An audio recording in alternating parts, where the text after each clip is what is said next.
Hi friends, welcome back to sports ticket channel. IPL 2026లో play off అయితే దగ్గరికి వచ్చేసింది.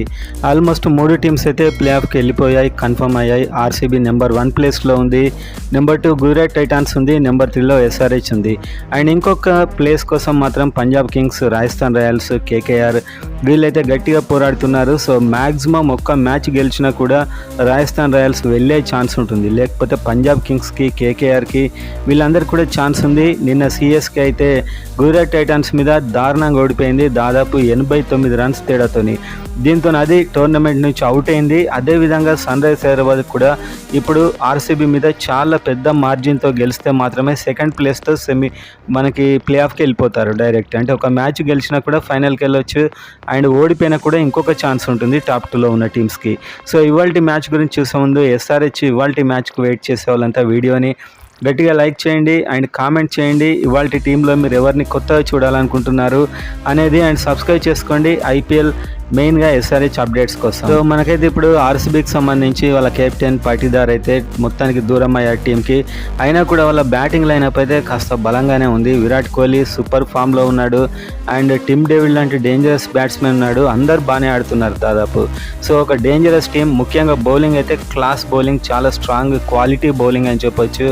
అందులో వెరైటీ స్పిన్ ఉంది. కృణాల్ పాండ్యా అద్భుతంగా చేస్తున్నాడు, Hazlewood and Bhuvneshwar Kumar. So bowling మాత్రం చాలా ఎక్స్ట్రాడినరీ బౌలింగ్ ఉంది, అండ్ బ్యాటింగ్లో కూడా నిలకడ ఉంది. సో ఇలాంటి టీం మీద ఇవాళ సన్ రైజర్స్ హైదరాబాద్ అయితే చాలా భారీ తేడాతో గెలవాల్సి ఉంటుంది. ఎందుకంటే గుజరాత్ టైటాన్స్ ఒక బిగ్ మార్జిన్తో సిఎస్కేని చాలా చిత్తుగా ఓడించింది, 89 రన్స్ తేడాతో ఓడించింది. సో ఇప్పుడు ఎస్ఆర్హెచ్ ఒకవేళ సెకండ్ ప్లేస్కి వెళ్ళాలంటే అదే 89 రన్స్ తేడాతోనే ఆర్సీబీని ఓడించాలి. లేకపోతే ఒకవేళ ఆర్సీబీ ఫస్ట్ బ్యాటింగ్ చేసినట్లయితే 11 ఓవర్లోనే వాళ్ళు కొట్టే లక్ష్యాన్ని అయితే కంప్లీట్ చేయాలి. సో ఇది చాలా పెద్ద టాస్క్. 89 రన్స్ తేడాతోని ప్రజెంట్ ఆర్సీబీ ఉన్న ఫామ్లో వాళ్ళని ఓడించడం అంటే ఇది దాదాపు ఇంపాసిబుల్. కానీ ఏదైనా జరగవచ్చు. వాళ్ళ ఎలాంటి ప్రెషర్ లేదు ఎస్ఆర్హెచ్ మీద, ఎందుకంటే వాళ్ళ మొదటి ఎయిమ్ అయినా ప్లే ఆఫ్కి వెళ్ళిపోయారు ఆల్రెడీ. సో ప్లే ఆఫ్ అయితే కన్ఫర్మ్. ఇవాళ మ్యాచ్ని ఖచ్చితంగా ఒక సునామీ ఇన్నింగ్స్ ఆడటానికి ప్రతి ప్లేయర్ ఛాలెంజ్గా తీసుకుంటాడు, ఎందుకంటే ప్లే ఆఫ్ కన్ఫర్మ్. సో ఎలాంటి ప్రెషర్ లేదు వీళ్ళ మీద. కాబట్టి బ్యాటింగ్ అసలే మనకు హైదరాబాద్లో ఎస్ఆర్హెచ్ హోమ్ గ్రౌండ్లో బ్యాటింగ్ ఎలా ఉంటుందో మీకు తెలుసు. ఒకవేళ ఫస్ట్ బ్యాటింగ్ చేస్తే చాలా పెద్ద అడ్వాంటేజ్ అవుతుంది ఎస్ఆర్హెచ్కి.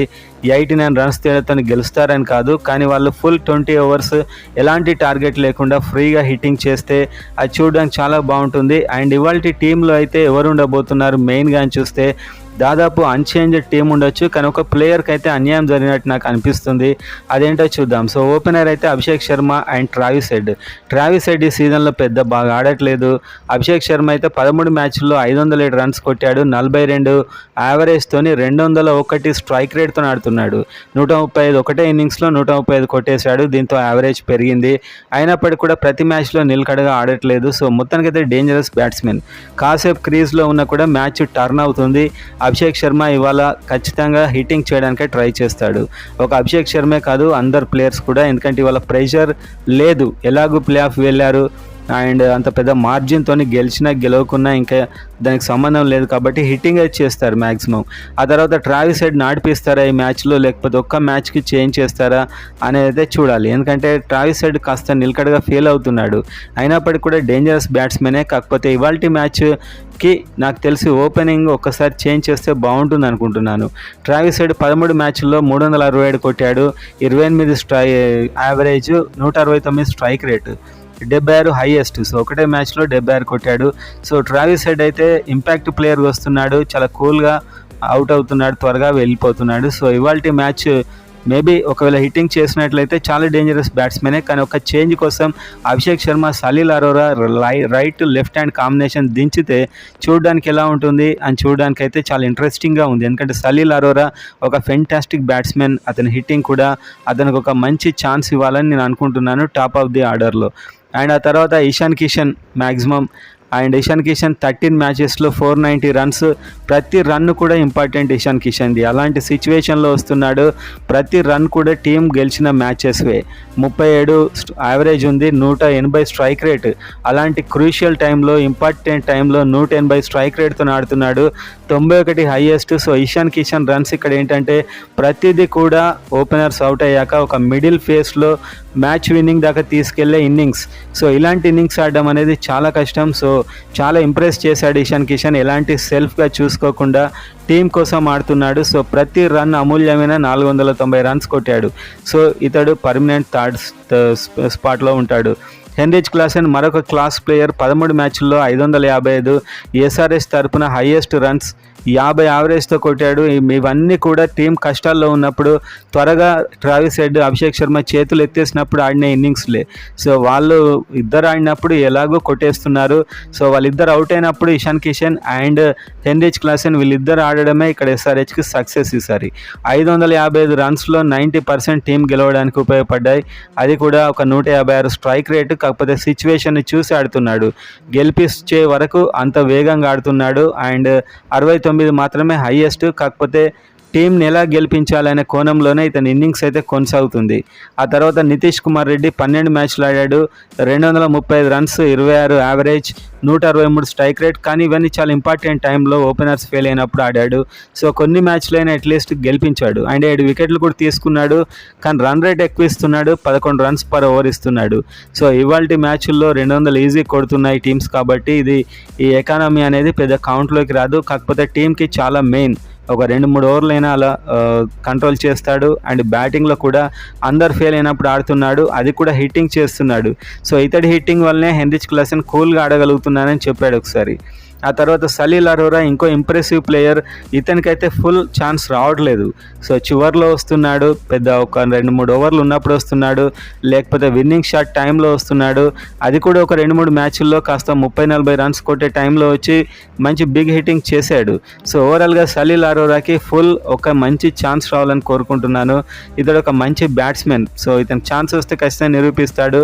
20 యావరేజ్తో రన్స్ కొట్టాడు, 157 స్ట్రైక్ రేట్తో ఆడుతున్నాడు. ఇంకో ప్లేయర్ స్మరణ్ రవిచంద్రన్. యాక్చువల్గా అనికేత్ వర్మని తీసేసి ఇతన్ని పెట్టుకోవడమే నాకు చాలా క్వశ్చన్ మార్క్ అనిపించింది.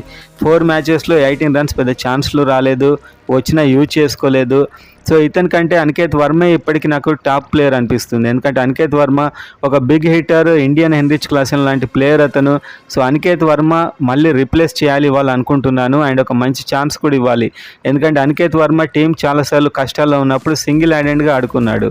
సో స్మరణ్ రవిచంద్రన్ కంటే అనికేత్ వర్మ ఒక 100 రెట్లు బెటర్. ఆల్రెడీ చాలామంది లెఫ్ట్ హ్యాండర్స్ ఉన్నారు. సో స్మరణ్ రవిచంద్రన్ ప్లేస్లో అనికేత్ వర్మ ఇవాళ వస్తే బాగుంటుందని నేను అనుకుంటున్నాను. తర్వాత ప్యాట్ కమిన్స్ ప్రతిసారి అవసరమైనప్పుడు వికెట్లు తీస్తున్నాడు. 8 వికెట్లు తీశాడు, 8.13 ఎకానమీ. అండ్ మొత్తానికైతే ప్యాట్ కమిన్స్ ఇవాళ ఇంపార్టెంట్ ప్లేయరే. అండ్ శివాంగ్ గురించి చెప్పాలి. ఒక మంచి బిగ్ హిట్టర్ బ్యాట్స్మెన్. ఇతన్ని గుర్తించట్లేదు. ఇతను ఒక్కొక్కసారి సడన్గా 1 డౌన్ 2 డౌన్ పంపించి ఒక హిట్టింగ్ చేయమని అడగవచ్చు. ఎందుకంటే ఎలాగూ ఇతను బ్యాటింగ్లో కౌంట్లోకి రాడు కాబట్టి ఒక ప్రయోగంలో చేయొచ్చు. ఇలా T20లో చాలా బాగుంటుంది. అండ్ ఎందుకంటే నేను డొమెస్టిక్లో చూశాను, బిగ్ 6 కొడుతున్నాడు శివాంగ్ కుమార్. సో ఇతను అసలు బ్యాటింగే రానట్లు ఇతన్ని టోటల్గా పక్కన పెట్టేస్తున్నారు. కానీ మంచి బ్యాట్స్మెన్ శివాంగ్ కుమార్. అండ్ బౌలింగ్లో కూడా 8 వికెట్లు తీశాడు, 9 ఎకానమీ. ఇంత డిఫికల్ట్ మ్యాచెస్లో 9 మెయింటైన్ చేస్తున్నాడు, 3 for 33. So Shivang Kumar must player టీంలో. సో ఇతను టీంలో లేకపోతే మాత్రం ఒక వెరైటీ మిస్ అవుతుంది ఉంటాడు. అండ్ ఇషాన్ మలింగా 9 ఎకానమీతోని 17 వికెట్లు తీశాడు. ఈసారి ఎస్ఆర్హెచ్ సక్సెస్కి ఇషాన్ మలింగా కూడా ఒక మెయిన్ కారణం. ఎస్ఆర్హెచ్ బౌలింగ్లో పికప్ అయిందంటే ఇషాన్ మలింగానే మెయిన్ కారణం, ప్యాట్ కమిన్స్తో పాటు అండ్ శివాంగ్ కుమార్తో పాటు. అండ్ ఇంకో player Praful Hinge. So runs ఇస్తే మాత్రం ధారాళంగా ఇచ్చేస్తున్నాడు, కానీ వికెట్లు తీస్తున్నాడు. 11 వికెట్ తీశాడు. చివర్లో చాలా టైట్ బౌలింగ్ వేస్తున్నాడు. సో ఇతన్ని కంప్లీట్గా రన్స్ ఇస్తున్నాడు అనలేం, ఆపుతున్నాడు అనలేం. కాకపోతే ఓవరాల్గా మంచి ఫ్యూచర్ ఉన్న ప్లేయరే. సో ఒక 11 వికెట్లు తీశాడు, 11 యావరేజ్, 11.5. కాకపోతే చివర్లో రన్స్ కంట్రోల్ చేస్తున్నాడు. ఇదొక్కటి ఇతన్ని కాపాడుతుంది. సో ఇతడైతే ఆడతాడు, ఇంకా ఫ్యూచర్లో కూడా మంచి బౌలర్ అయ్యే ఛాన్స్ ఉంది. అండ్ చివర్లో సకీబ్ హుసేన్ 12 అండ్ 9 మ్యాచ్ల్లో 14 వికెట్ తీశాడు, 9.2 ఎకానమీ. ఈసారి ఎస్ఆర్హెచ్ గెలుపులో మెయిన్ పాత్ర సకీబ్ హుసేన్ అని చెప్పొచ్చు. అంటే ఇతడు ఒక్కడేని కాదు, అందరు ఇలాంటి మెయిన్ పాత్ర పోషించే వాళ్ళు 5-6 ఉన్నారు.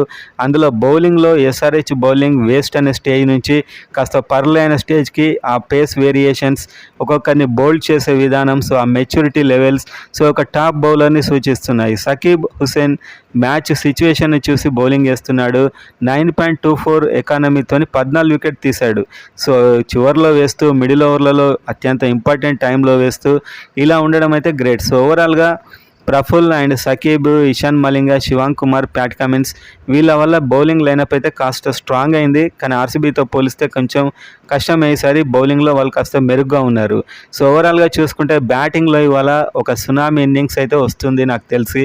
ఎవరో ఒకరైతే ఇవాళ అద్భుతమైన హిట్టింగ్ చేయబోతున్నారు. మెయిన్గా గెలవాలంటే టాప్ 2కి వెళ్ళాలంటే 90 రన్స్ తేడాతో గెలవడం అంత ఈజీ కాదు. వాళ్ళు కొట్టిన టార్గెట్ని 11 ఓవర్స్లో అది హాజిల్వుడ్, భువనేశ్వర్ కుమార్ మీద కొట్టడం అంటే కాస్త మనం ఎక్కువ ఎక్స్పెక్ట్ చేసినట్లు. సో చెన్నై సూపర్ కింగ్స్ అంత దారుణంగా ఓడిపోవడం కూడా ఎస్ఆర్హెచ్ టాప్ 2 ఛాన్సెస్ మీద నీళ్లు చల్లినట్లయింది. సో యాక్చువల్గా చెన్నై సూపర్ కింగ్స్ ఒక ఫైట్ ఇస్తే ఇలాంటి పరిస్థితి వచ్చేది కాదు. వాళ్ళ మీద 89 రన్స్తోని మనకి గుజరాత్ టైటన్స్ గెలిచారు. సో అంతే తేడాతో ఇప్పుడు ఆర్సీబీ మీద గెలవాలంటే ఎస్ఆర్హెచ్కి ఇది బిగ్ టాస్క్. కానీ మ్యాచ్ మాత్రం చాలా ఎంటర్టైనింగ్గా ఉంటుంది ఇవాళ. అండ్ అనికేత్ వర్మ రావాలని నేను కోరుకుంటున్నాను స్మరణ్ రవిచంద్రన్ ప్లేస్లో.